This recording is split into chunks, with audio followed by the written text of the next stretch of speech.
Hello ਜੀ, ਅੱਜ ਜਿਵੇਂ ਤੁਹਾਨੂੰ ਪਤਾ ਹੀ ਹੈ ਵੀ ਅੱਜ ਸ਼੍ਰੀ ਰਾਮ ਜੀ ਦਾ ਵਿਆਹ ਸੀ ਤੇ ਅੱਜ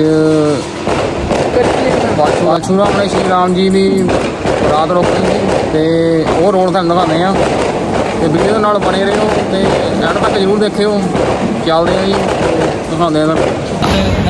ਸ਼ੌਕ ਨਾਲ ਦੇਖਦੇ ਹੋ। ਇਸ ਲੀਲਾ ਤੋਂ ਪਹਿਲਾਂ ਸਾਰੇ ਜਾਣਦੇ ਆ ਕਿ ਭਗਵਾਨ ਸ਼੍ਰੀ ਰਾਮ ਉਹਨੂੰ ਵਿਸ਼ਨੂੰ ਭਗਵਾਨ ਜੀ ਦੇ ਅਵਤਾਰ ਆ।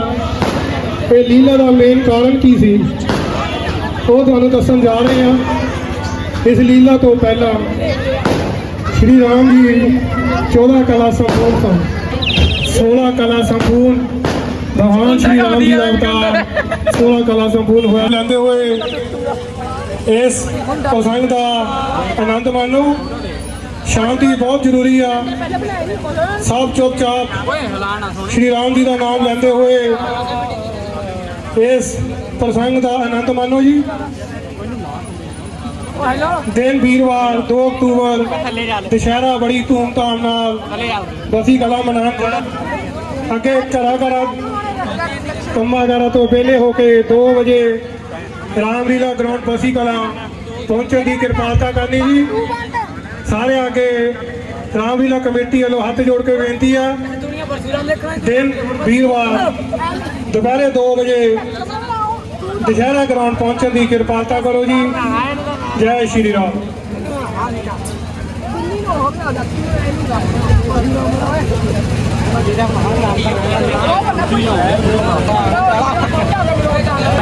सारे आगे बेनती है जी, रास्ता खाली कर।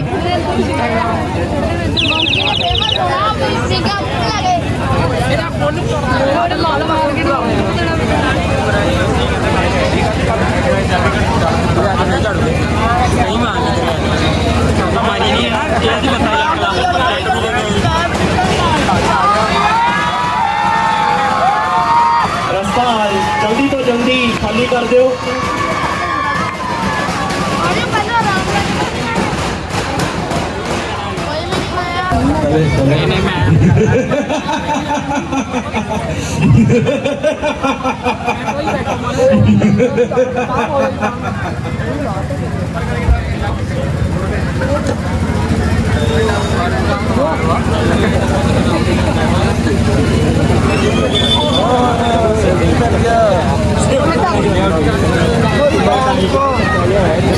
चलता हूँ जिस जमीन पर वहां भूचाल आएगा। धरती तो एक तरफ आसमान भी थरथराएगा।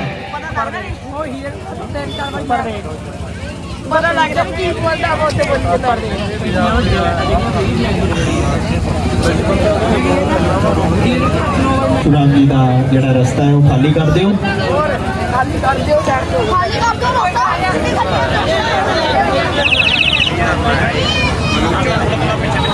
भाजी प्लीज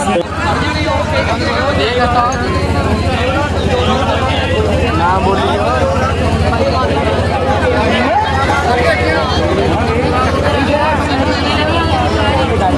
पूरा ग्राउंड से तैयार होना गिट्टा भर ले हार देखो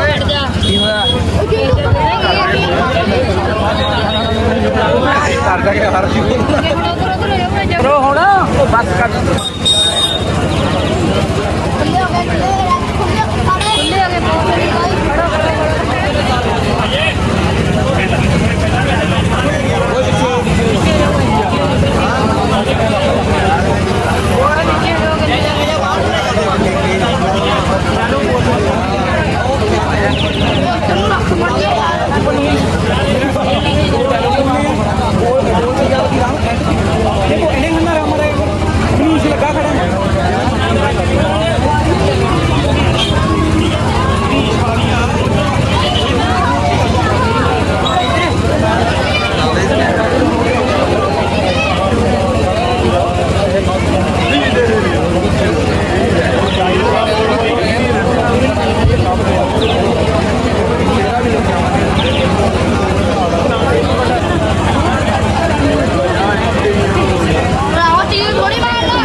अगे निवेदन है जी रस्ता खाली कर दो।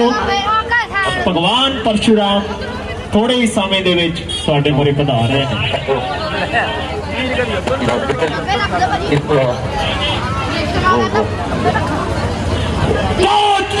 पुतला बनाकर डालता हूँ उसमें आत्मा, मेरे आगे सर झुकाओ, मैं हूँ सबका परमात्मा।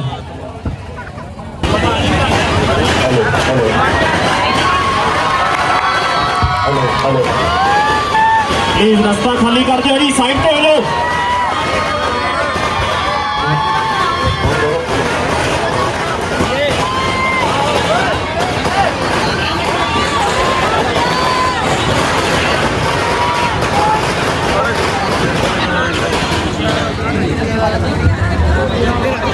सारे पीछे पीछे हो जाइए।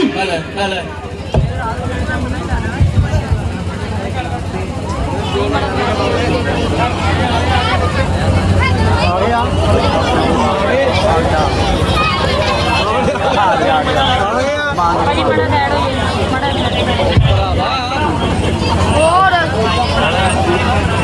लक्ष्मण देखो। हेलो हेलो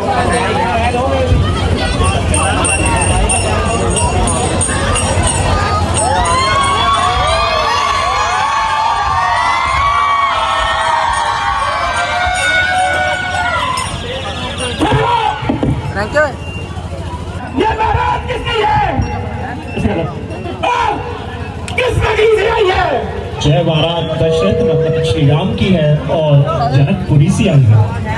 राजा जनक, यहाँ तक तेरा साम्राज्य है, वहाँ तक की धरती को उलट पुलट के डालूंगा। वो कौन है? ये वो क्यों निवासी है जिसने भोग से नाता जोड़ा है और राजा जनक की भरी सभा में मेरे गुरु के धनुष को तोड़ा है। ठीक अभिषेक उसे मेरे सामने लाओ, अधिक देर न लगाओ, वरना एक एक मृत्यु के घाट को डालूंगा। शायद तुम तो श्री राम को भूल गए, इसीलिए इतना भूल गए। जो कृपा पात्र हो गुरुओं का वह कब किसी से करता है। जिस पर कृपा हो आप जैसे ब्राह्मण की यह काम वही कर सकता है। तुम शिव के भोले प्यारे हो, वह शिव का ही प्यारा होगा। जिसने यह धर्म तोड़ा है वह दास तुम्हारा ही होगा। दास दास नहीं होता है जो गुरु की आज्ञा का पालन करता है और गुरु के बताए हुए पर चिन्हों पर चलता है। महाराज मुझसे ही यह कबूल हुआ है और ये शिव धनुष मेरे ही हाथों से चकनाचूर हुआ है। क्या तुम्हें मौत की परवाह न थी? क्या जिंदगी की चाहना थी? बेशक खताबार जो सजा आप दें उसके लिए सजावार। अच्छा अभी बताता हूँ और इस वक्त का मजा दिखाता हूँ। महाराज क्यों खेल के लिए उठा रहे हो और दिन भर ध्यान से दिखा रहे हो? यह कमाल बिल्कुल गली सड़ी थी और न जाने कब से बेकार पड़ी थी, जिसके लिए आप इतना तिल मिला रहे हैं और कैंची की तरह जुबान चला रहे हैं। कभी आंखें निकालते हो तो कभी फरसा संभालते हो। कुछ मतलब है तो बयान कीजिए, वरना चुपके से अपनी राह लीजिए।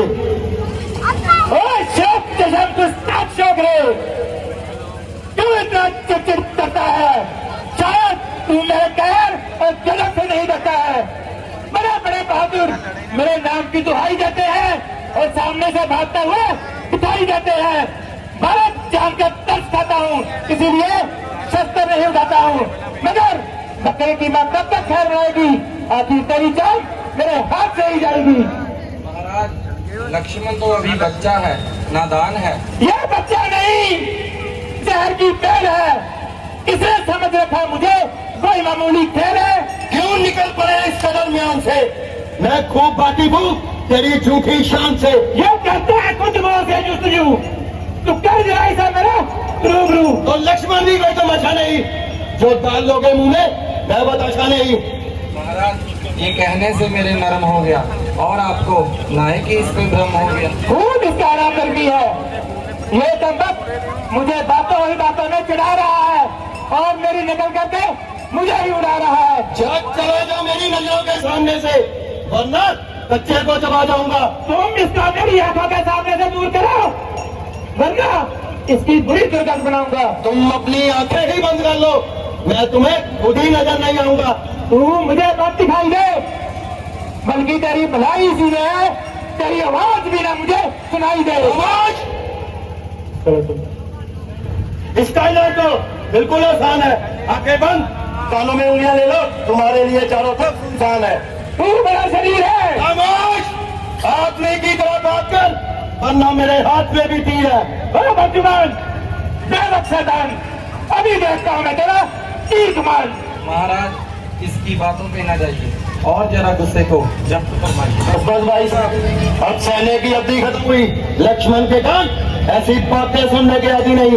आपने व्यर्थ ही से महाराज महाराज कहकर इसका दिमाग आसमान पर चला दिया है, और आपकी अधिक नरमी ने काम इतना बिगाड़ दिया है कि मुझे अवश्य ही तलवार संभालनी पड़ेगी और इसकी ये हवा दिमाग से निकालनी पड़ेगी। आप खुशी से शस्त्र संभाल सकते हैं और अपने दिल के अरमान निकाल सकते हैं। तेरी बातों से होता है जाहिर मुझे, तेरी बातों से होता है जाहिर मुझे, तेरी मौत में कुछ कदर ही नहीं। क्यों चलता है मेरे सामने तू इतना, तुझको मेरी ताकत की खबर ही नहीं। बड़े बड़े बहादुर शूरवीर योद्धा मेरी ताकत का सिक्का मानते हैं और मेरी ताकत को भली भांति जानते हैं। जब ऐसे ऐसे शूरवीर योद्धा मेरे मुकाबले टिक ना पाए तो तेरे जैसे बच्चे कच्चे घी के अकाबाद बिजली की भांति चमकना नाम इस फरसे का है। देव लाशों के लगाने से चमका नाम इस फरसे का है। अभी जरा इस फरसे को हिला दूं, तेरे जैसे लाखों को भूमि पर सुना दूं, मगर वास्तव में तेरा कोई कसूर नहीं, इसीलिए तेरी जान लेना मुझे कदापि मंजूर नहीं। मगर जिसने भी मेरे गुरु का धनुष को तोड़ा है उसे कदापि जीवित नहीं छोड़ूंगा, बल्कि धनुष की रिहाई बीच में से तोड़ूंगा। अगर तुम अपनी शरारतों से भाग रहा है ये कदापि जीवित नहीं छोड़ूंगा। ये गीदड़ सी बत्तियां किसी और को दिखाना और ये फीके पकवान के मजे किसी और को चखाना और किसी पुस्तक के आगे अपनी शेखी जताना, मेरे आगे तेरी ये शेखी बिल्कुल नहीं चलेगी और इस पानी में तेरी दाल कदापि नहीं गलेगी।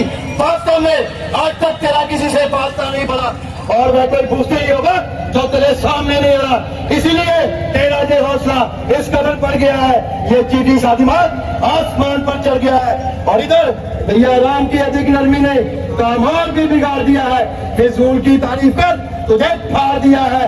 खैर अच्छा, कोई मजाक नहीं, तुझको अपनी ताकत आजमाने का अच्छा मौका मिल जाएगा और इधर मुद्दत का अरमान निकल जाएगा। लक्ष्मण तेरा पार करने से लाचार है, इसलिए नहीं कि तू ब्राह्मण कुमार है, तेरा ब्राह्मण होने का मुझे कदापि इनकार है, बल्कि इसलिए कि तू हमारे गुरु विश्वामित्र का दूर का रिश्तेदार है।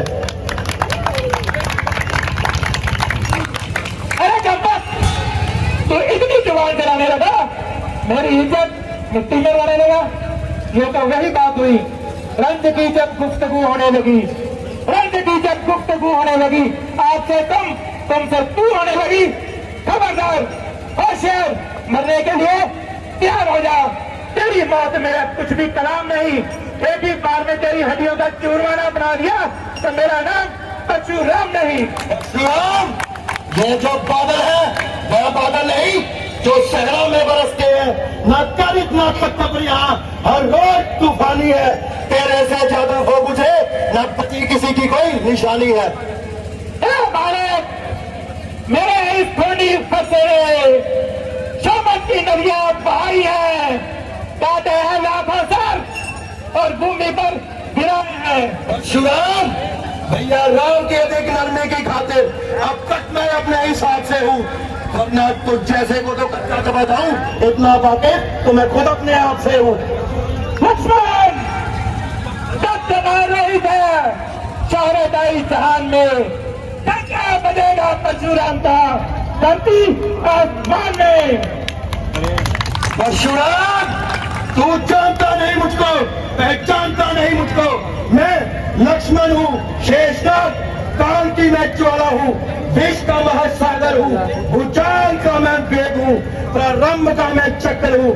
जब तक हृदय में शांति है तब तक मलय हूँ, क्रोध में तो साक्षात प्रलय हो। महाराज, जब आपको खुद ही इसके कसूरवार होने से इनकार है तो आपकी इसके साथ फिजूल की तकरार है। इसमें मेरा क्या इख्तियार है? ये कमबख्त खुद अपनी मौत का तलबगार है। लक्ष्मण, तुम इधर आओ और इनको अधिक न सताओ। महाराज, जरा गुस्से को थाम लीजिए और मेरे साथ कलाम कीजिए। तुम पहले इसको मेरी आंखों के सामने से दूर करो। इसका इलाज तो पहले ही बता चुका हूँ। ये देखो, फिर बोलता है और ना ही कसमें फिर बोलता है। महाराज, बालक की बातों पर ध्यान मत दीजिए। आपका अपराधी तो मैं हूँ। मेरे ही हाथों से यह शिवधनुष बंद हुआ है। अगर दंड देना हो तो मुझे दीजिए या फिर मुझ पर कृपा कीजिए। जिस तरह भी आपका क्रोध शांत हो सके मैं वह उपाय करने के लिए तैयार हूँ। तुम भी कुछ कम दूत नहीं हो। इधर तुम्हारा भाई मेरे क्रोध की अग्नि को बरसा रहा है और तुम बातों ही बातों में मुझसे विनय कर रहे हो। विनय मत करो, शस्त्र उठाओ और मेरे साथ युद्ध करो। प्रभु, अगर रण में हमें कोई ललकारे तो क्षत्रिय धर्म के अनुसार हम उससे अवश्य लड़ेंगे, किंतु हम रघुवंशियों का ये धर्म है कि हम स्त्री और ब्राह्मण पर शस्त्र नहीं उठाते। ब्राह्मण हमारे लिए सदैव पूजनीय है और उनकी सेवा करना हमारा धर्म है। प्रभु और सेवा के बीच युद्ध कैसे हो सकता है? मुझे संदेह है यह सिद्धनुष तुमने उठाया है। आपने मेरा बल कब आजमाया है? लीजिए महाराज, इस धनुष का जिला खड़ाइए और मेरा इत्मीनान कीजिए। लीजिए महाराज, जिला चढ़ गया। बस बस महाराज, उतार लीजिए, मेरा इत्मीनान हो गया। मगर मेरा इत्मीनान नहीं हुआ। तुम्हारा इत्मीनान कैसा?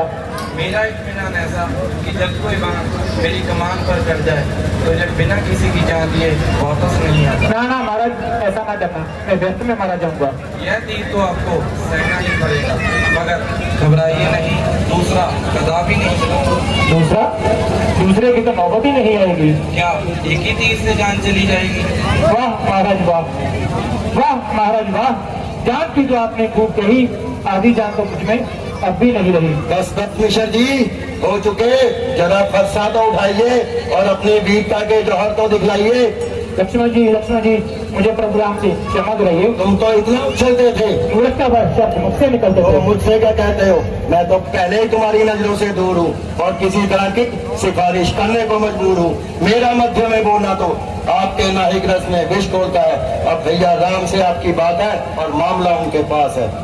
महाराज, मैं आपका भिखारी हूँ, मुझे जीवन दान दीजिए। आपको तो अपनी बात की शर्म नहीं, मगर शरण में आए हुए शत्रु पर वार करना किसी भी क्षत्रिय का धर्म नहीं। लेकिन एक ही शर्त पर छोड़ता हूँ कि आगे से कभी शस्त्र नहीं उठाओगे और किसी भी क्षत्रिय के मुकाबले में नहीं आओगे।